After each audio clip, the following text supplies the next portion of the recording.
83 miles northwest of Las Vegas is a military airbase that has left the entire world questioning its purpose, and for years the government denied it even existed.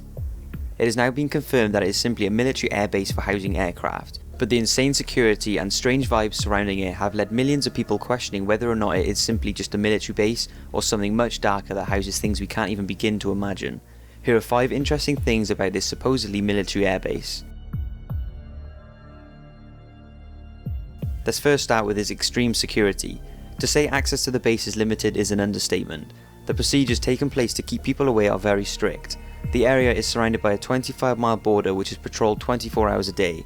Signposts read that people who insist on trespassing can be dealt with by deadly force.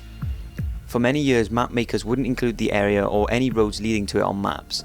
Any satellite imagery of the area was routinely deleted by the government, and it's said that in 1973 Skylab astronauts inadvertently photographed the airfield. However, according to declassified documents, the CIA managed to censor the pictures and keep it from being seen by the public. Thanks to Google Earth and such, the area can now be seen publicly from an aerial view, although what you can see on the surface might only be a tiny part of the actual facility. It is believed that the surface building rests on top of an enormous underground base. Despite the 25-mile no-go zone, for many years observers could hike to elevated vantage points like Whiteside's Peak or Freedom Ridge in order to get a glimpse of the base, but unfortunately those areas have since been closed off to the public. People wishing to see anything now have to hike up Tickaboo, a 26-mile peak where during the night you may get a brief glimpse of runway lights flashing on and an experimental aircraft taking off, before the lights go out again and conceal Area 51 into darkness. The workers. Not a whole lot is known about the workers, and since no one knows exactly what goes on in Area 51, who knows who could be working there. What is known though is that everyone who works at Area 51, whether military or civilian, must sign an oath agreeing to keep everything a secret. All buildings at the site lack windows, preventing people from seeing anything not related to their own duties at the base. By some reports, different teams would work on similar projects at the same time, but their supervisors would keep each team ignorant of the other team's project. When testing a secret aircraft, officials ordered all uninvolved employees to stay inside until the test flight was over and the aircraft returned to its hangar. Many workers may live in the base, but those that do commute simply cannot drive through the gates. They have to be brought in on special planes. These planes are known on the aviation frequencies by the name Janet. Each jet is a Boeing 737 or similar, with a single red stripe along the side and no company name or insignia. The London Fog Event. In 1989, Robert Frost was a worker at Area 51. He was just one of the hundreds of nameless workers who commuted to Area 51 via the Janet Airlines.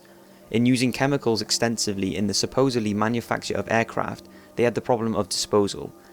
Because of the base being secluded and top secret, the only way for waste material to be moved was by aircraft, which wasn't an alternative. So they dug huge football-sized trenches near the base and filled them with 55-gallon drums full of hazardous waste. They then doused them with jet fuel and lit them on fire. The trenches were dug on the windward side of the base, so when the fires were burning, the base got hit hard with the smoke. The smoke was so thick, the base workers nicknamed it the London Fog. Hazardous waste is most dangerous when it is burnt because it makes it easier to enter the body. Workers at the base were coming down with classic symptoms of exposure to hazardous waste. Robert's wife said his skin was starting to peel off his entire face. He developed blisters and sores all over his body. His skin kept peeling off to a point where it was every day. He said his face was on fire and his eyes were burning. He used to run to the bathroom pouring water all over his head. He said he couldn't stand the pain. The reason Robert's case sticks out most is that he sadly ended up committing suicide, and worse yet, when the other workers went to the doctors, they were told they have a form of toxic poisoning that can only be treated if the specific poisons were known. Supervisors at Area 51 refused to disclose what poisons they were, or to release information from Robert Frost's autopsy report. Alien autopsies and other spacecraft ongoings at Area 51. Aliens are the most talked about subject when mentioning Area 51. Many former workers at the base have publicly told that there is extraterrestrial activities taking place.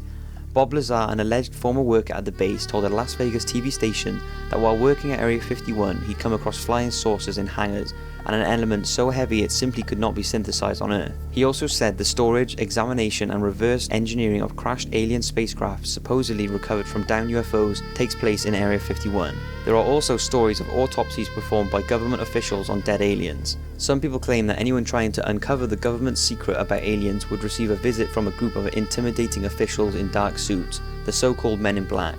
The US government repeatedly denied having any information about autopsies or any connection to such extraterrestrial events, but many theorists dismissed the government's responses. Probably the most compelling evidence of UFO links to Area 51 is that of Gary Mckinnon, the hacker at the centre of an extradition dispute between the UK and the US, claims that once he broke through the security on Area 51 computers, he found the Disclosure Project, which collected testimony from air traffic controllers, nuclear missile technicians and others confirming the existence of extraterrestrials.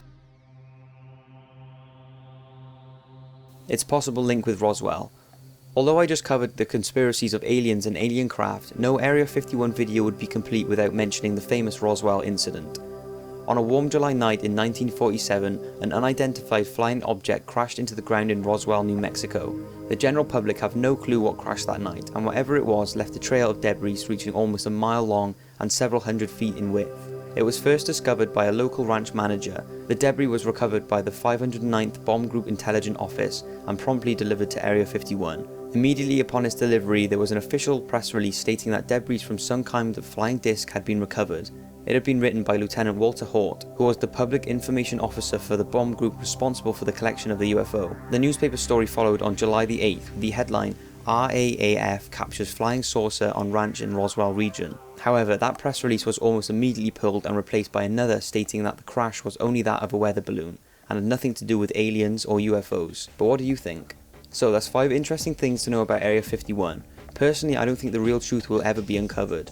Whether it's a housing for UFO information or not is hugely argued, but to say that in today's world the government wouldn't be interested in projects to find out if there are any other life forms out there seems very unlikely. Thanks for watching, and check out the description where I add links relating to the video for you to further your knowledge and interest on the subject.